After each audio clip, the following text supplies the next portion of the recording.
اس وقت ہمارے پاس استاد محمد کے رہائشی نادر علی شیخ اپنی فیملی کے ہمراہ پریس کلب استاد محمد میں موجود ہیں۔ 8 مہینے پہلے کوٹیا میں ان کا 12-13 سالہ بچہ جو کہ گم ہو گیا تھا، اس کی بازیابی کے حوالے سے یہ استاد محمد پریس کلب آیا ہوا ہے۔ 8 ماہ کا عرصہ، اتنا عرصہ گزرنے کے باوجود ابھی تک اس کا بیٹا جو ہے اسے نہیں ملا ہے۔ تو اس وقت ان کے والدین ہمارے پاس موجود ہیں، ان سے پوچھتے ہیں کہ وہ بچہ کس وجہ سے گھر سے نکلا تھا۔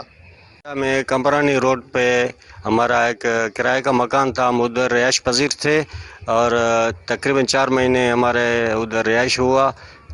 2 مہینے ہمارے ساتھ بچہ تھا، 2 مہینے کے بعد وہ وہاں کھیلنے کے لیے نکل گیا باہر، کوئی پتہ نہیں۔ پھر صبح 11 بجے نکلا، نہیں آیا، 7-8 دن ہم لوگوں نے ڈھونڈا، اس کے بعد سریاب تھانے پہ اطلاع کیا، لیکن اعلیٰ حکام سے ابھی بھی ہم لوگ اپیل کرتے ہیں کہ مہربانی کریں ہمارے بچے کو ڈھونڈنے میں ہماری مدد کی جائے۔